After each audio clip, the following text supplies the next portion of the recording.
ओम शांति। मां आत्मा ब्रुकुटी जे विच में वेठी आहियां। मां आत्मा निराकार बाप जी संतान।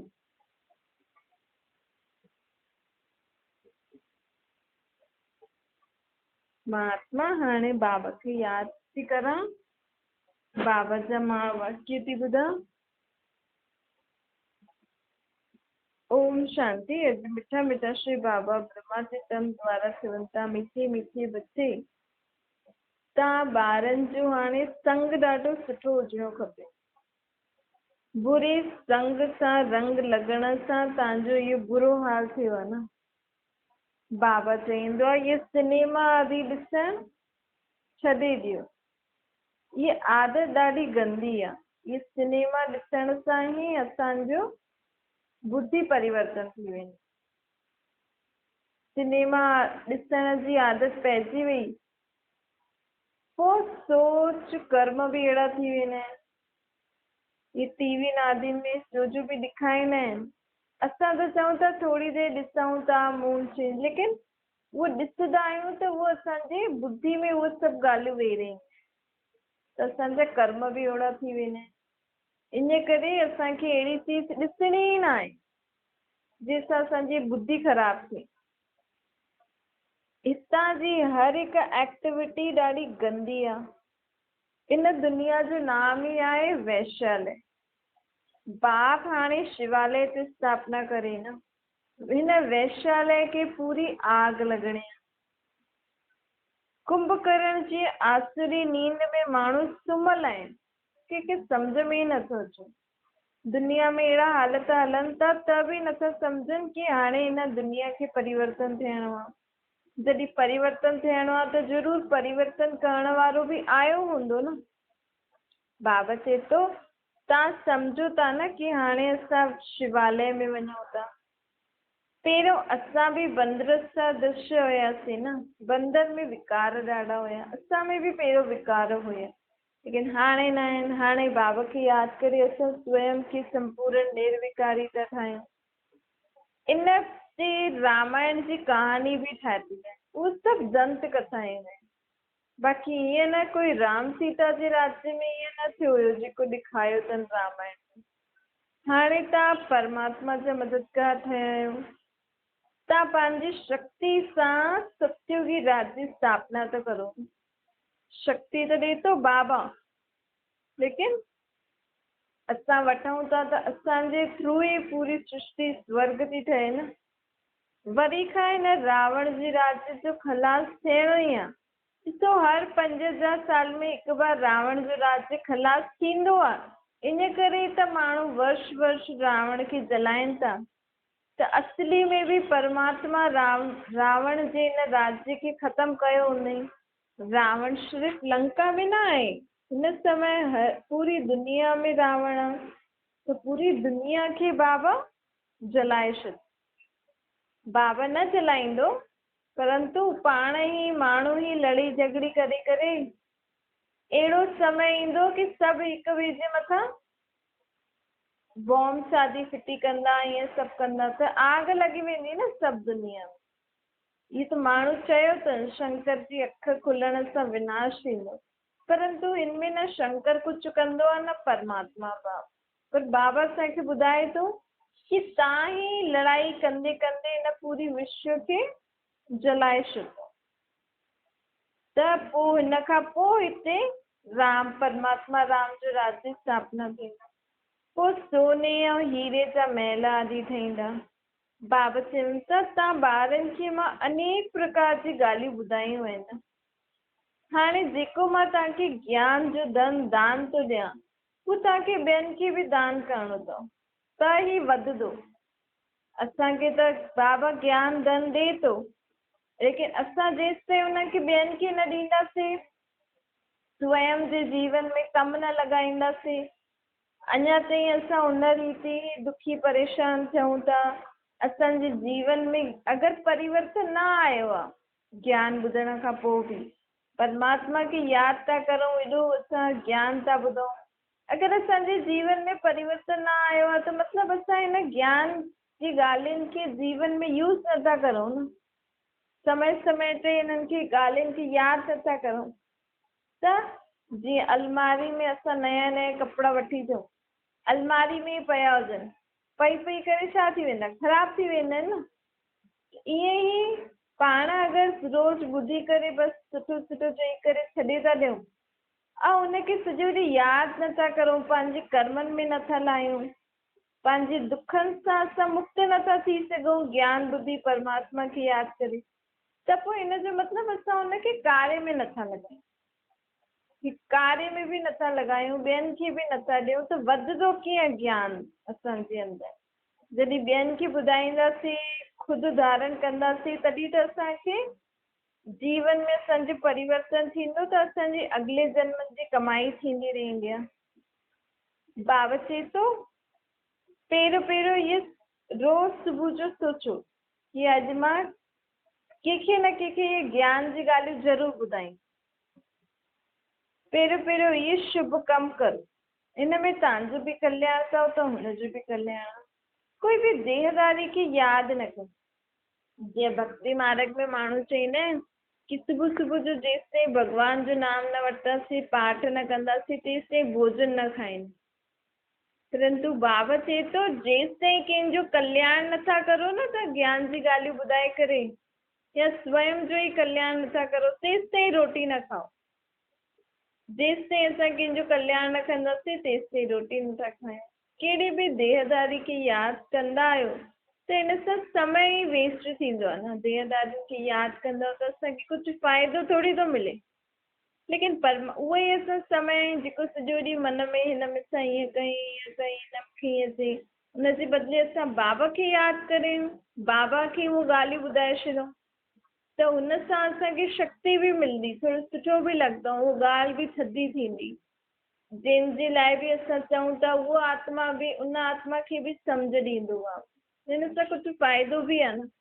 सॼो ॾींहुं देहदारियुनि खे यादि था करूं, हुननि सां ई ॻाल्हाइनि, हुननि सां ई सभु कुझु करणु, परमात्मा खे यादि ई नथा करूं। थोरो समय जो पाठ जे लाइ निकालंदा आहियूं, हुन में बि देहदारियुनि की आहे, त आत्मा खे शक्ति कीअं मिले? आत्मा खे शक्ति नथी मिले त आत्मा जो दुख घटि नथा थी वञे। पोइ पाण चऊं था असांजी त भॻवानु ॿुधे ई नथो, अलाए हेॾा असांखे दुख छो थो ॾे। बाबा थोरी थो ॾे, इहे असांजे कर्मनि अनुसार असांखे मिले थो।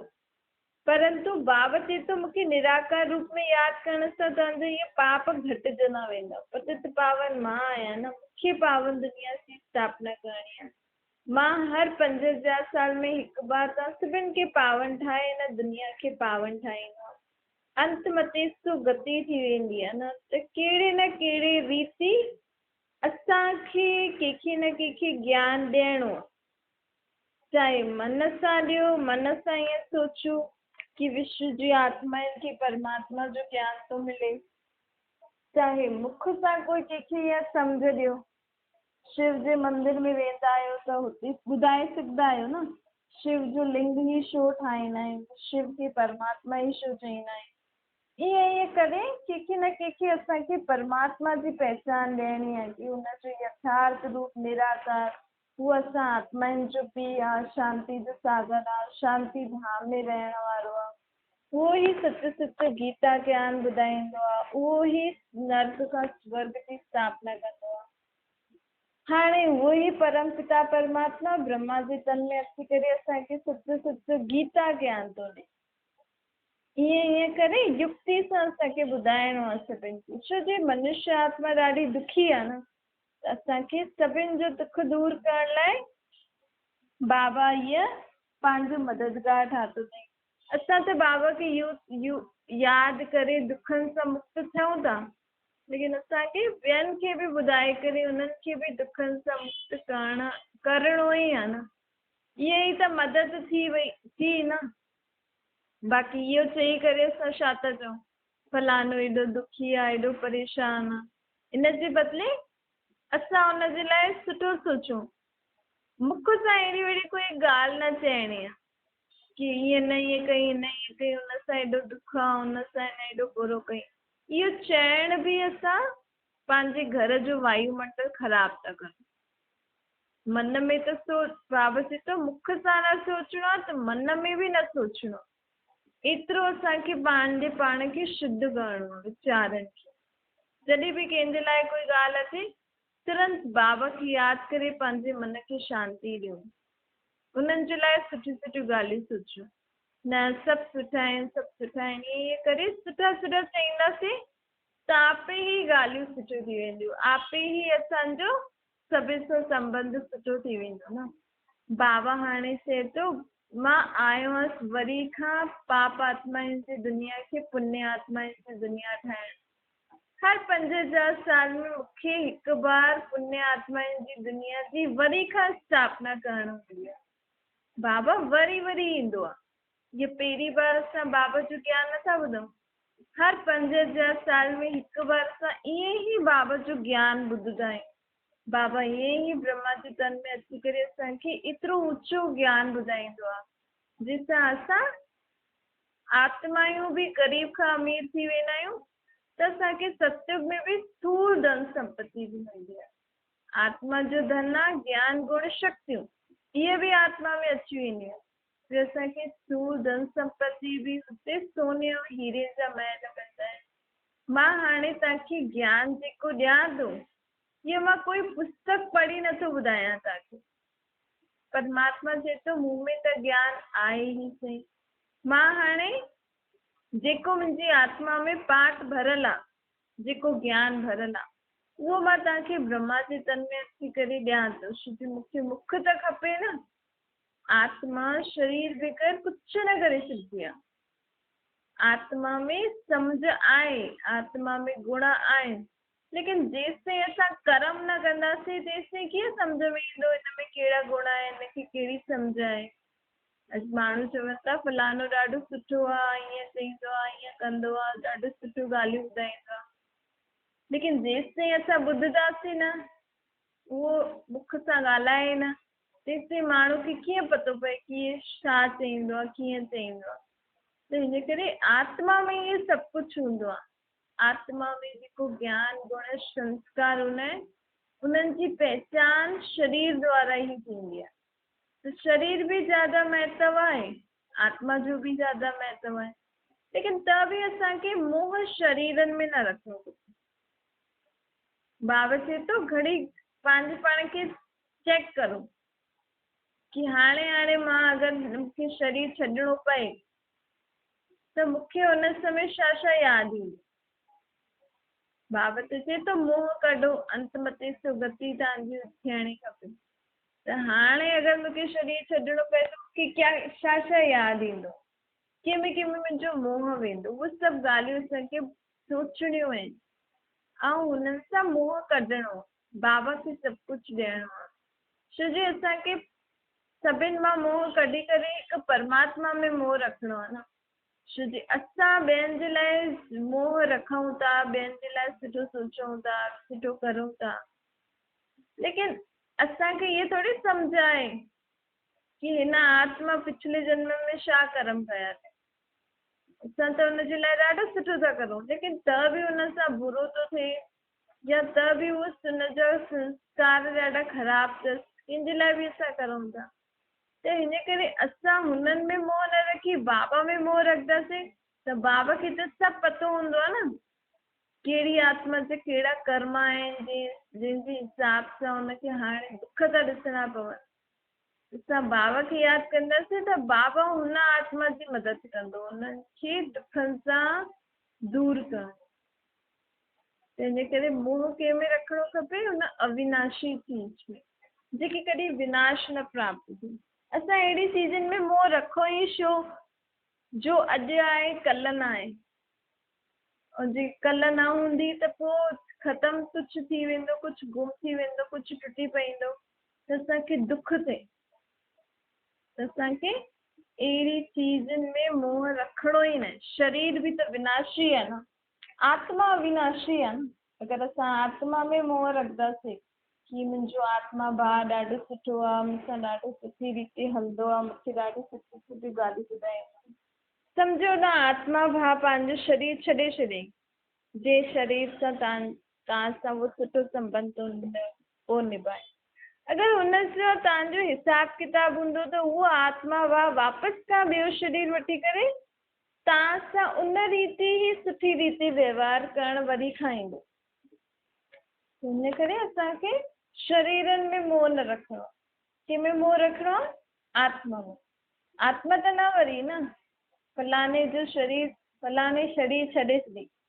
अच्छा, पुराणो शरीर छॾे त ज़रूर मूंसां हिसाब किताब हूंदुसि त नयो शरीर वठी करे वापसि सां मूं वटि ईंदो, कहिड़े न कहिड़े रीति सां, कहिड़े न कहिड़े संबंध सां वापसि सां उहो ई मूंसां गॾु सुठी ॻाल्हियूं कंदो, मुंहिंजी सुठी देखभाल कंदो। छो जी आत्मा ई त करे पई न शरीर जा।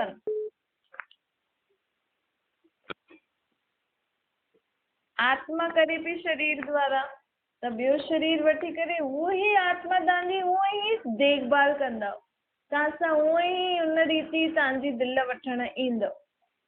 एतिरो असांखे ऊची सम्झ बाबा ॾिए थो। त बाबा चए थो विनाशी चीजनि में मोह न रखो, अविनाशी चीजनि में मोह रखो। हाणे मोह कढो। मोह रखिणो आहे हिकु परमात्मा में। असां परमात्मा में मोह रखंदासीं, ऐं जंहिंमें मोह हूंदो आहे उहो त घड़ी घड़ी यादि ईंदो आहे न। त सोचो तव्हां परमात्मा में मोह रखंदव, परमात्मा तव्हांखे घड़ी घड़ी यादि अचे त तव्हांजा दुख बि ख़तमु थी वेंदा। तव्हांजी हर प्रकार जो दुख, अशांति जीवन में भले तव्हांखे दुख अचे, बीमारी अचे, लेकिन उहो दुख दुख न लॻंदो, उहो बीमारी बीमारी न लॻंदी। असां हुन बीमारी हुन दुख में बि ॾाढो सुठो अनुभव कंदासीं, शांति जो, ॾाढी धैर्यता जो अनुभव कंदासीं। छो जी मुंहिंजो मोह परमात्मा में आहे, मां सॼो ॾींहुं पोइ परमात्मा खे यादि थी करां। त हिन करे परमात्मा खे बाबा चईंदो आहे माताउनि खे कि परमात्मा खे पंहिंजे कहिड़े न कहिड़े संबंध में यादि करो। या माताउनि खे त पोतरा दोतरा या पुट ज्यादा सुठा लॻंदा आहिनि न, त शिव बाबा खे पंहिंजो बालक ठाहे छॾियो। शिव बालक में मोह रहती हूंदो त सॼो ॾींहुं शिव बालक खे यादि ईंदो। सॼो ॾींहुं शिव बालक यादि अचे त मुंहिंजे जीवन में छा थी वेंदो? ख़ुशियूं ई ख़ुशियूं अची वेंदियूं। परमात्मा तव्हांजो बालक ठही तव्हां सां गॾु सभु सदा रहंदो, ऐं बालक त पोइ संभाल बि त कंदो आहे न। पोइ ॾिसो बाबा कीअं तव्हांजी संभाल थो करे। इन रीति बाबा चए थो हाणे सदैव कीअं न कीअं रीति मूंखे पाण सां गॾु रखो। छो जी हिन दुख जी दुनिया में हिकु मुंहिंजी यादि तव्हांजे लाइ छत्र छाया अथव। अॼु दुनिया में कॾहिं बि कुझु बि काथे बि कुझु बि थो थिए, हिन करे माण्हू केॾा ड्रिजल आहिनि न। ॿाहिरि वञनि था त ड्रिजी ड्रिजी करे, कुझु करनि था त ड्रिजी ड्रिजी करे। हाणे अहिड़ी दुनिया में कीअं रहूं असां? कुझु त पर भॻवानु सोचियो ई हूंदई न, जॾहिं अहिड़ी दुनिया जो अहिड़ो समय आयो आहे त कुझु न कुझु त सोचियो ई हूंदई। हुन सोचियो हुई अथई तॾहिं त हुन ॾाढी पहिरियों खां ई ज्ञान ॾियणु शुरू करे छॾियो अथई कि हुनखे पतो हुयो कि दुनिया जा अहिड़ा हाल ईंदा मनुष्य जीवन में, त मां पहिरियों खां ई तव्हांखे उपाय ॿुधायां थो कि पंहिंजे पाण खे आत्मा सम्झो ऐं मूंखे निराकार रूप में यादि करो। केरु या पीउ जे संबंध में यादि करो, या पुट जे, या भाउ जे, या पति जे, या टीचर, या सतगुरु, या दोस्त, जेको संबंध सुठो लॻे त हुन संबंध सां मूंखे यादि करे मूंखे पाण सां गॾु रखो।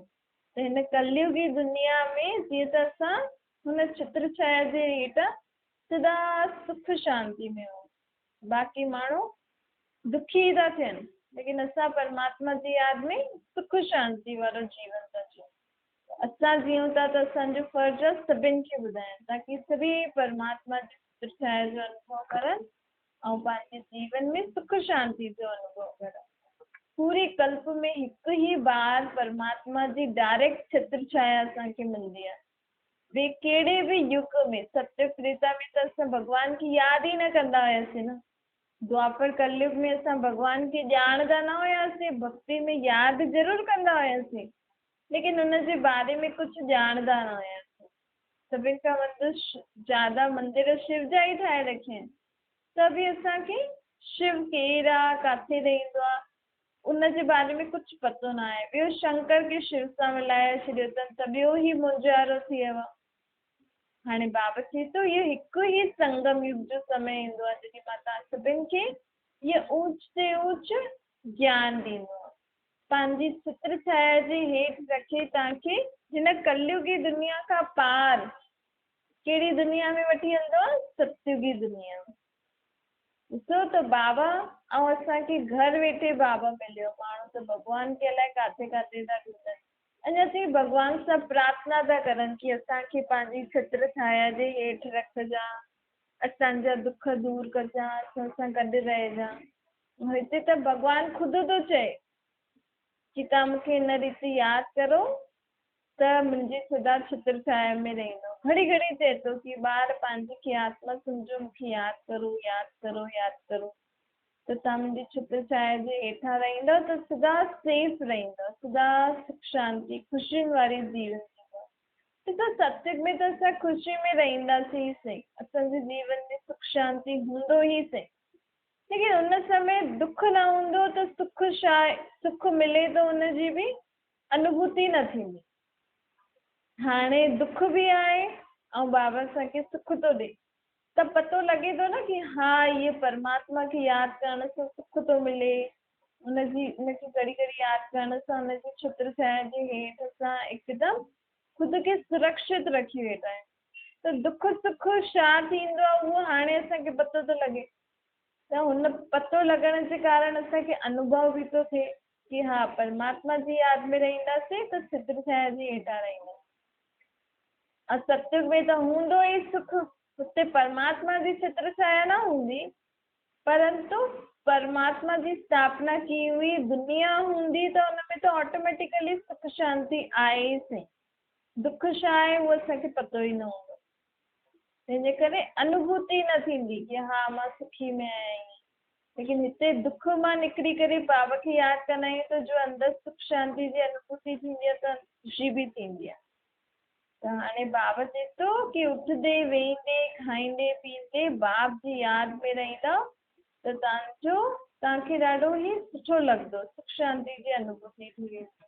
मां आयो आहियां तव्हांखे वरी खां इहो ऊच ते ऊच ज्ञान ऐं ऊच ते ऊच राजयोग जी शिक्षा ॾियण, छो जी हाणे सतयुगी दुनिया जी स्थापना थियण वारी आहे, नए धर्म नए युग जी स्थापना थी थिए।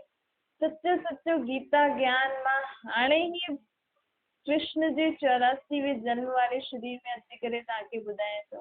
हुन ई कृष्ण जी आत्मा जेकी 84वें जन्म में आहे, शरीर में आहे, हुनजो ई नाम मां ब्रह्मा रखियो, मां रखियो आहे न। ब्रह्मा कोई सूक्ष्म वतन में न आहे, ब्रह्मा हिन धरती ते हूंदो, तॾहिं त मां हुन सां हुनजे शरीर में प्रवेश करे हुनखां नई दुनिया जी स्थापना कराईंदमि। थींदे न ब्रह्मा द्वारा भॻवान नई दुनिया जी स्थापना कई। लेकिन अगरि ब्रह्मा सूक्ष्म वतन में हूंदो त स्थापना कीअं कंदो? स्थापना करण लाइ त हिते स्थापना करणी आहे न, सूक्ष्म वतन में थोरी करणी। त बाबा बि हिते ई ब्रह्मा जे तन में ईंदो आहे, पहिरियों ईंदो आहे कलयुगी साधारण मनुष्य जे शरीर में जंहिंमें कृष्ण जी आत्मा हूंदी आहे, लेकिन बाबा प्रवेश कंदा आहिनि, पोइ तॾहिं खां हुनजो नाम ब्रह्मा रखंदा आहिनि। तॾहिं खां बाबा नई दुनिया जी स्थापना जे लाइ नयो ज्ञान ॾियणु शुरू करे छॾींदा आहिनि। त बाबा चवंदा आहिनि हे जीव जी आत्मा, हाणे स्वयं खे पहचानो, पंहिंजी सर्व कर्मेंद्रियनि ते मन बुद्धि संस्कारनि ते राज करणु सिखो। मुंहिंजी सर्व कर्मेंद्रिय मुंहिंजे ऑर्डर में हलनि, मुंहिंजो मन, मुंहिंजी बुद्धि, मुंहिंजो संस्कार उअं ई हलनि जीअं मूंखे परमात्मा शिक्षा थो ॾे। मूंखे हाणे ॿियनि जे मथां राज न करिणो, तूं ईअं कर, तूं ईअं छो नथो करे, हीअं सभु ॿियनि जे मथां ऑर्डर न हलाइणो आहे, ॿियनि जे मथां राज्य न करिणो आहे। भले आहिनि, चलो ठीकु आहे, तव्हांजी नंढा ॿार आहिनि, नूंहं आहिनि या ॿार आहिनि, जो बि आहिनि, असां हुननि खां वॾा आहियूं, लेकिन त बि असांखे इहो न सोचणो खपे कि असां वॾा आहियूं। उहे बि पंहिंजो जीवन जीवन था, असां सिर्फ़ु उन्हनि खे सही राह ॿुधाइण लाइ हिते हाणे वेठा आहियूं। बाक़ी त सभी पंहिंजो पंहिंजो जीवन त जीअनि था, त असां छो कंहिंजी लाइफ में असां रुकावट डालियूं कि तूं ईअं छो थो करे, ईअं न कर, ईअं न कर। सम्झानी ॾियणु असांजो कमु आहे, सुठो सोचणु असांजो कमु आहे, परंतु कंहिंखे असांखे ऑर्डर में न हलाइणो आहे, कंहिंजे मथां हुकुम न करिणो आहे, निरअहंकारी रहणो आहे। बाबा चए थो हाणे पंहिंजे कर्मेंद्रियनि जे मथां, मन बुद्धि जे मथां असांखे राज्य करिणो आहे कि मुंहिंजी कर्मेंद्रियूं, मुंहिंजो मन ऐं बुद्धि संस्कार सदा ही परमात्मा जी श्रीमत अनुसार हलनि। छा मीठी मीठी सिक जे ॿारनि प्रति माता पिता बाप दादा जो यादि प्यार ऐं गुड मॉर्निंग। रूहानी बाप जी असां सभिनी रूहानी ॿारनि खे नमस्ते। असांजी बि रूहानी माता पिता बाप दादा खे यादि प्यार गुड मॉर्निंग और नमस्ते। वरदान आहे त्याग तपस्या जी विधि सां सच्चा सेवादारी थियण वारा सफलता स्वरूप ठहो।